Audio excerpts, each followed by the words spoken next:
Good morning, good afternoon, good evening, depending on where you are in the world. My name is Carrolet Thomas, and welcome to my channel. Thank you to those of you who have subscribed to my channel. And if you haven't subscribed to my channel yet, please do. It's free.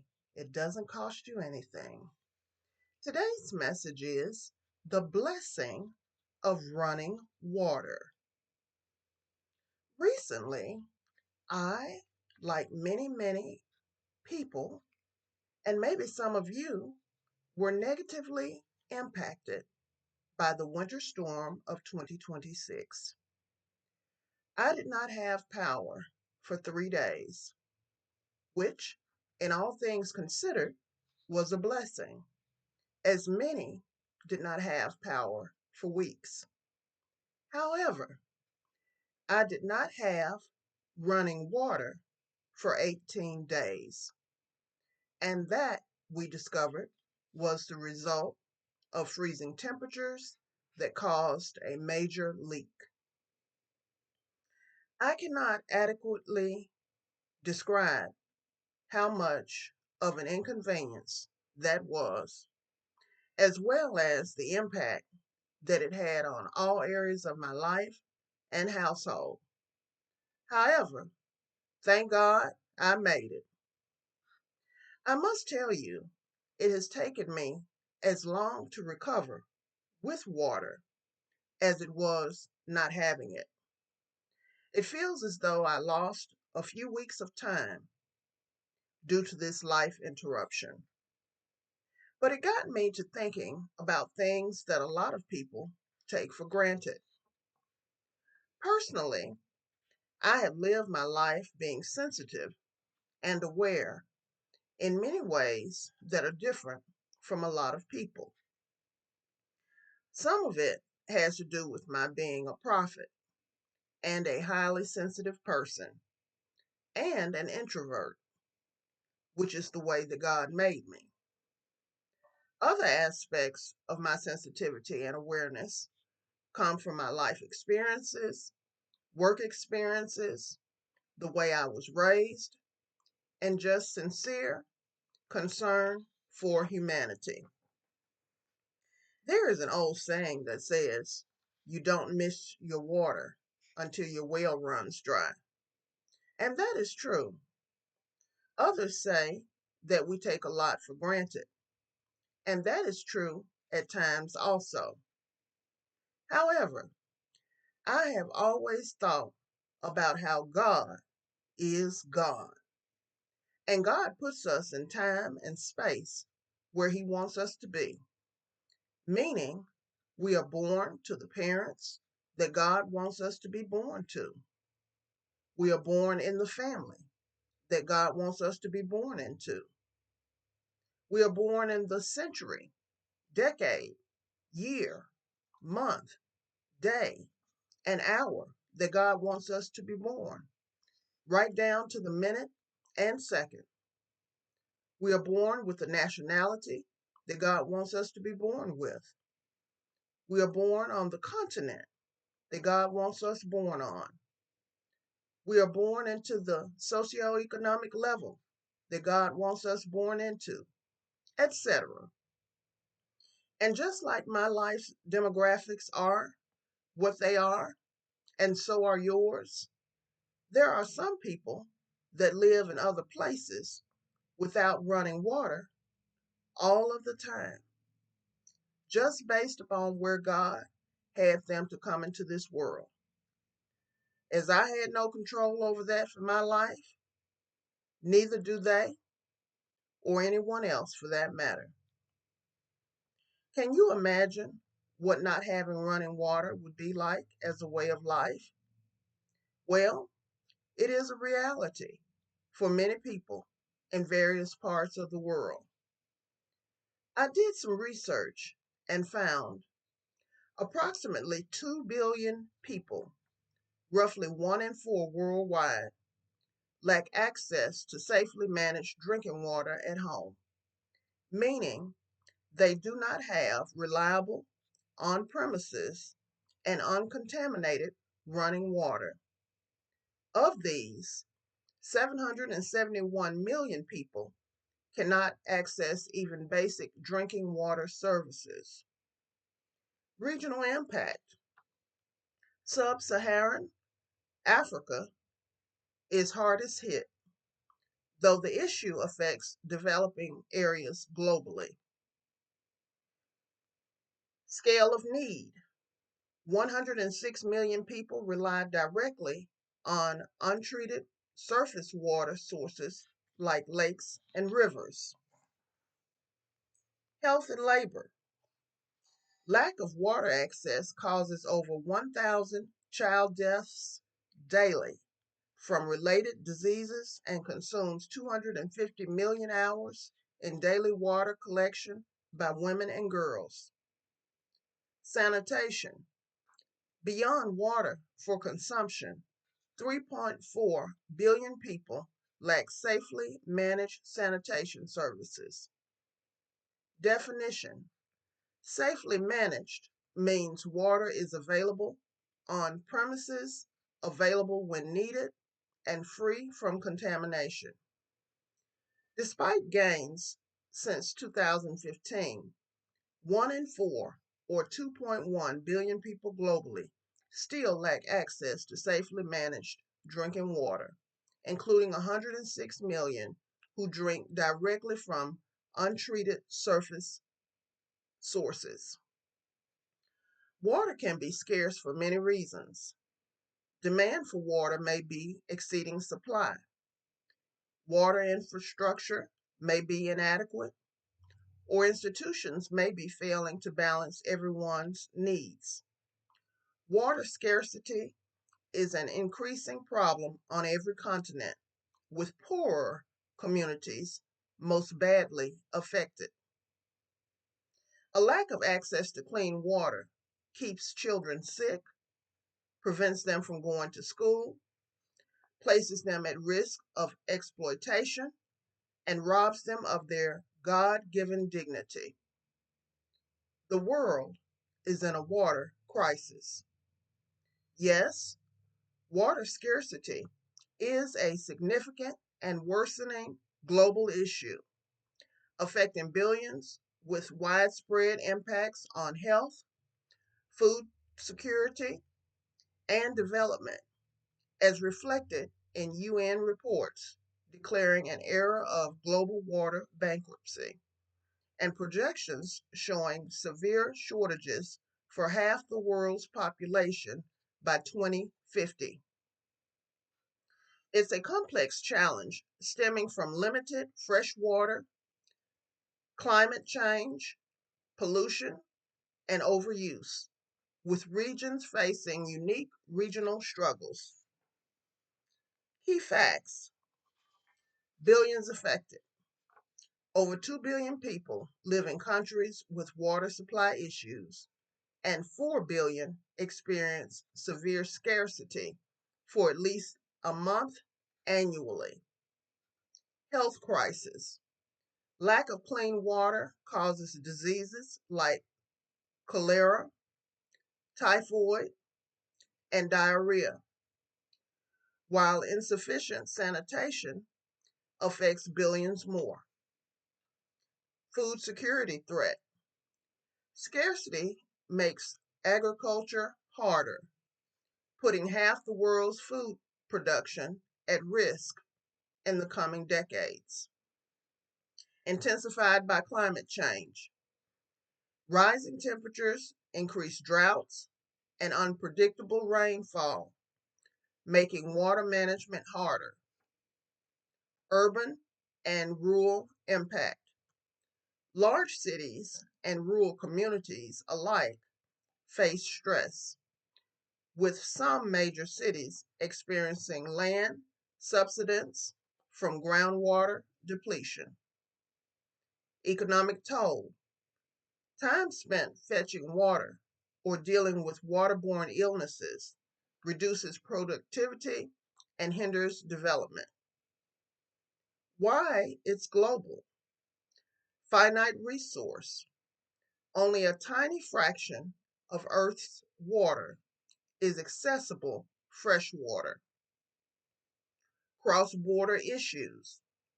Water flows across political boundaries, requiring international cooperation. Shared drivers, climate change, population growth, and pollution affect everyone, though impacts vary by region. In essence, water scarcity isn't just a problem for developing nations, it's a universal challenge impacting fundamental human needs and stability worldwide, necessitating urgent collective action. There are places in the U.S. with no running water as well. In the United States, many people take for granted that water is accessible with a simple turn of a faucet. But today, an estimated 2.2 million Americans live in homes without running water or basic indoor plumbing. On the Navajo Nation in the Southwest, families drive for hours to haul barrels of water to meet their basic needs. America is in a water crisis, but help is on the way. The United States drinking water shortage is complex and growing. Potable water, traditionally drawn from surface and ground sources, gives people clean water to drink, cook with, and bathe in.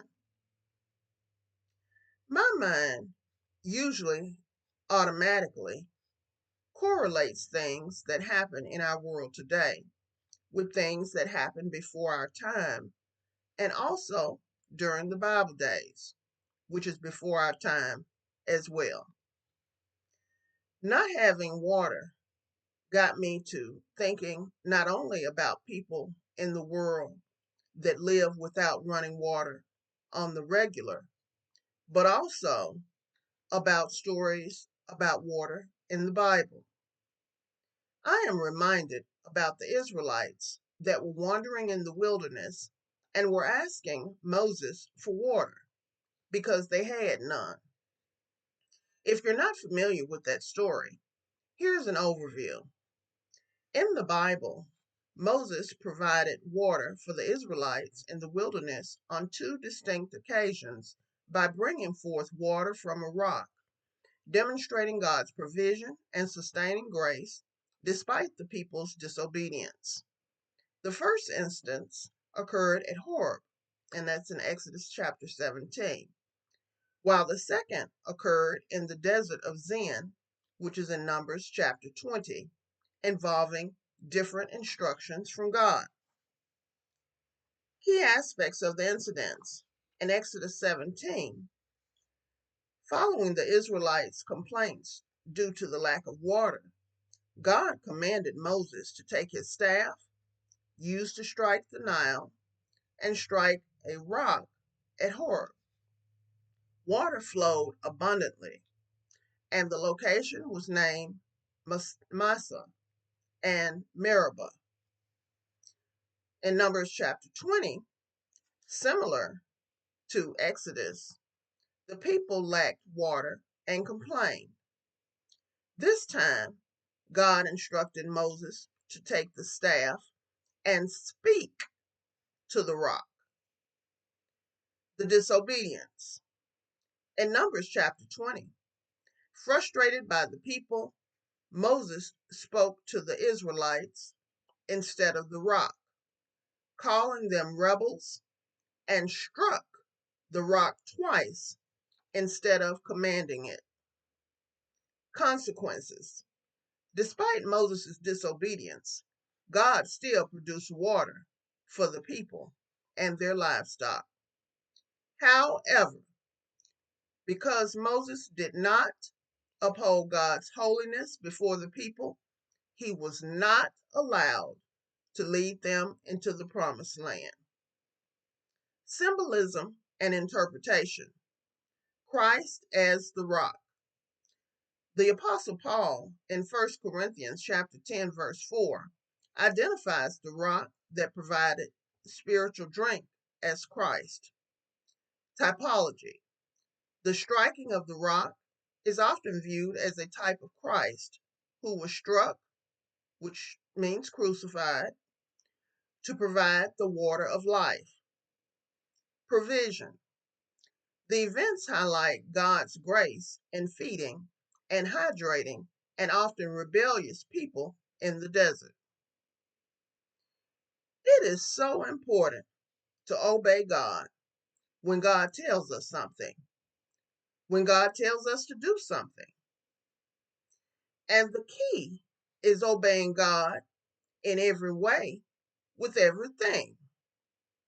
We need to do things how God says to do them and when God says to do them. The why is not our concern. God told Moses to speak to the rock the second time in order to bring water out of the rock. And Moses struck the rock with his staff instead.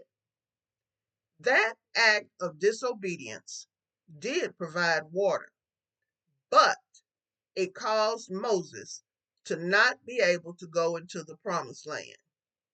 He would see it, but he would not go into it. As a prophet, I have told others to prepare, as that was the word of the Lord to me in 2025, and it is still relevant now as well. I am not the only prophet that has been saying to prepare, to stock up, to have reserves of water, canned goods, etc. But have people been listening? I don't know. My belief and observation are that most have not been believing and obeying God's prophets. As prophets and people of God, we should lead by example in our own lives. That being said, gratefully, I had plenty of bottled water on hand during my winter storm crisis. Now, admittedly, that is not a substitute for running water, but it did help.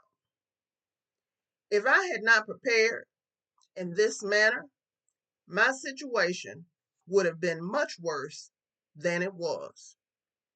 It pays to obey God, and it costs when you don't obey God. Don't be like Moses.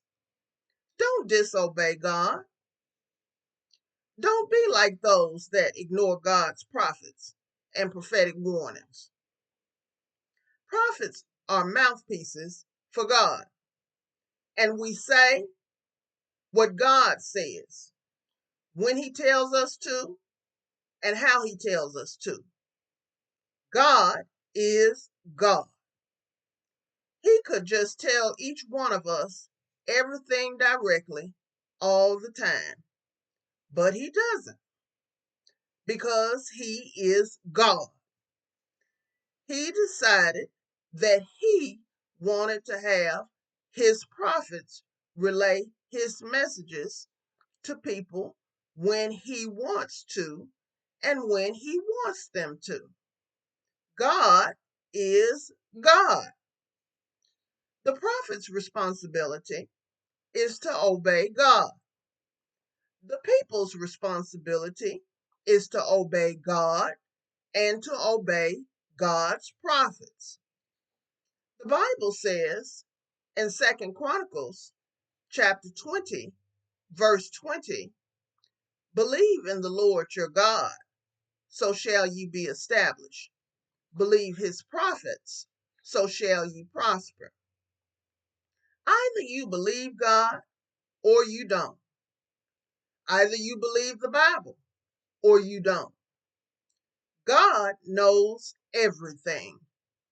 So when he tells us something, whether directly through the Bible, through his prophets, and or by any other means, We need to obey God. Having running water is essential and very important, but obeying God is most important, because I am a living witness that if, for whatever reason, you do not have running water, if you have obeyed God, He will make a way for you out of no way. Hallelujah. My water has been fixed for a month now. Hallelujah. And I live with continuous gratitude for the blessing of running water. Hallelujah. I hope and pray that this message has been a blessing to you. Please like, share, comment, and subscribe. Thank you for listening and supporting my YouTube channel. God bless you and just be happy.